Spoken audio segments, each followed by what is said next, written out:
Hi, everybody. Welcome to All There Is. I'm your host, Kelly Bargabas.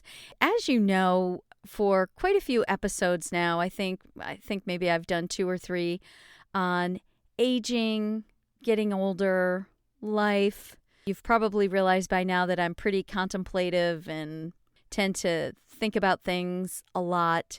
And, I've also shared with you before that the way that I process things and the way that I process things that I'm going through in my life are by writing about them, by thinking about them, I have just this need to wrap my head around things and find ways to understand them. And I don't know about you, but at this age of my life, at this point in my life, I certainly have been through a lot. There's been a lot, mostly really happy, great times. I've had a great life. I have my health. I have a family that loves me and I love them. But I certainly have also had my share of heartbreak, betrayal, and, my life going in directions that I just did not see coming.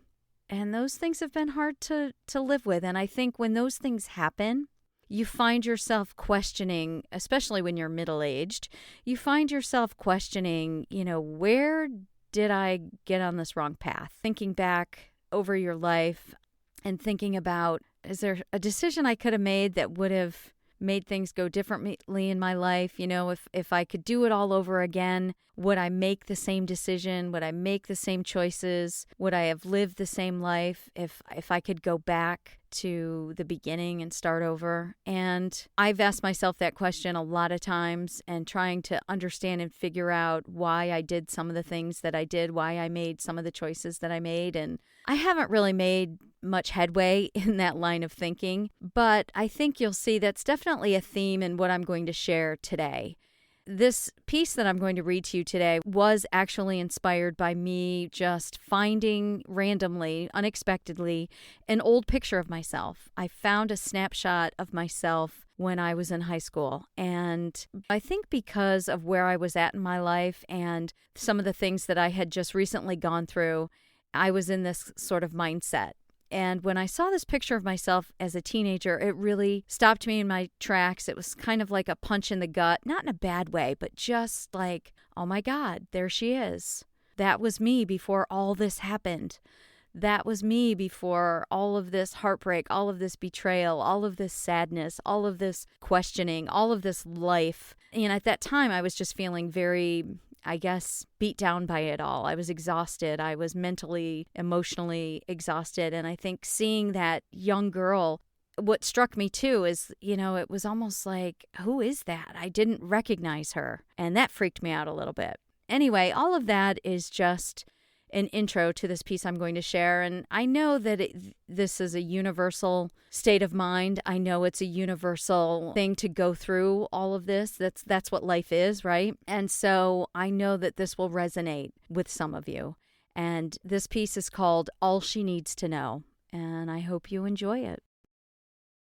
I found a snapshot of myself recently. The date on the back tells me this was my senior year of high school, not long before graduation.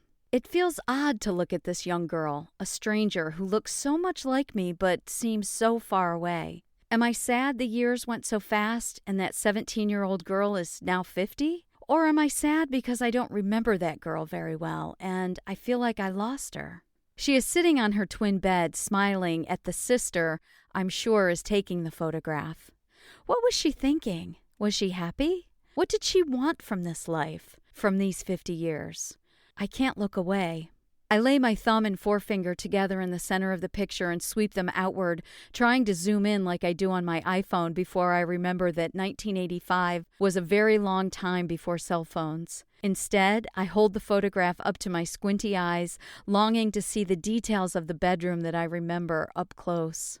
The headboard with the built-in bookshelves kept her clock radio and favorite books close by. I still have that complete set of Little House on the Prairie that made me fall in love with stories and words. There's a shadow of a boy in the framed picture of the sunset, but I can't remember which one.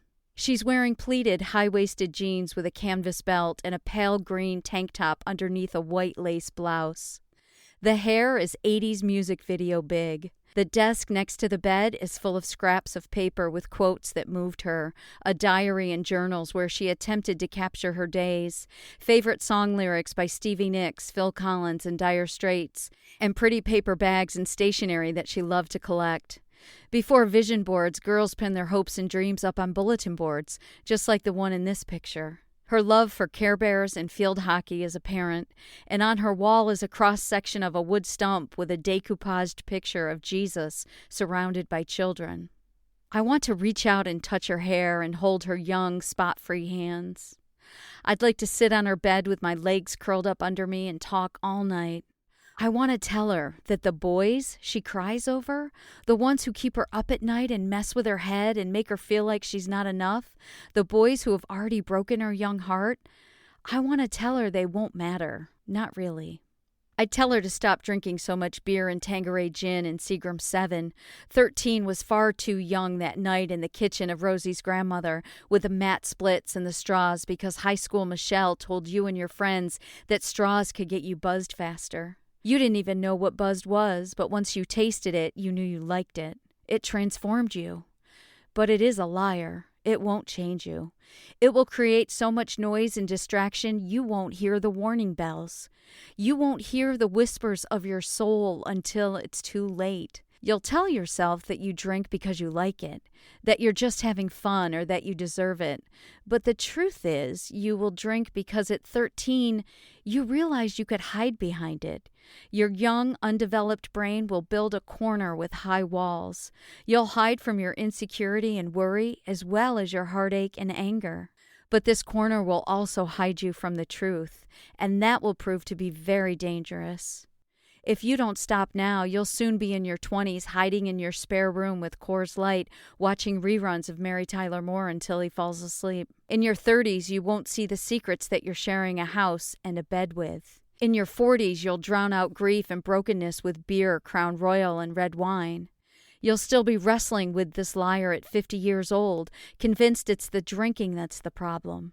It's the hiding. Would I tell this young version of me in the picture about the careless decisions she'll soon make that will take her down a long and winding path that will end in heartbreak so deep and ruinous she couldn't possibly comprehend it? Not at 17. She has no idea what she doesn't see coming. Would I warn her and tell her to move far away, go to college out of state so she'd never meet him, and if she never met him, she couldn't possibly end up his wife or his victim? But then she'd miss so much. She wouldn't be there when her first nephew was born in the middle of the night, or for the 2 nieces that soon followed, and all the ones after that. She would miss holding those babies that became her greatest loves, and wouldn't be there to help them grow up. She would be absent at Sunday dinners with her parents and brothers and sisters. She would miss the picnics and softball games and hide and seek on the farm. She would not attend weddings and funerals of people she loved or witness her parents grow older. If she ran away now to a different life and different future, she would miss so much. So maybe I wouldn't tell her any of this. Maybe I'll just let her continue headfirst into the life laid out for her and wish her the best. Whisper in her ear, "You will be okay. You will survive it all. You are enough." What I'd like to do is crawl up onto that twin bed with a white eyelet bedspread, lie down next to her and hold her like I might a daughter if I had one. I'd tell her not to attach her value to how much she weighs. She'll never be this thin again. Or whether or not her looks hold up, or how old she is, or her job title, and how much money she makes or has in the bank, or what her husband does or doesn't do, the house she lives in, whether she's married or divorced, cheated on or abandoned. I'd tell her that fixing other broken people is not her responsibility, and how much others need her won't increase her value. I'd take all night to tell that 17-year-old girl what took me a lifetime to realize. That her intrinsic worth lies in the deepest depth of her spirit that is owned by the God she so desperately wants to please, the same God who doesn't require any of her perfection or regret or shame. The God who values her so much that he anchors her very soul to him so that throughout all of this life's journey, she will not get lost. He will not let her go. That is her value. That is her worth. That is all she needs to know. I still get emotional, even just reading it myself. It's such a powerful lesson to learn that all those things that take up so much real estate in our minds throughout our lives, all the things that we stress about and worry about and have angst over, and the things that we let destroy us and make us sad, and the things that we let determine how we feel about ourselves. None of it matters. Coming full circle to realize that my value, my worth, my soul is all anchored to God. And, I know that's a personal preference for you. It might be a different higher power.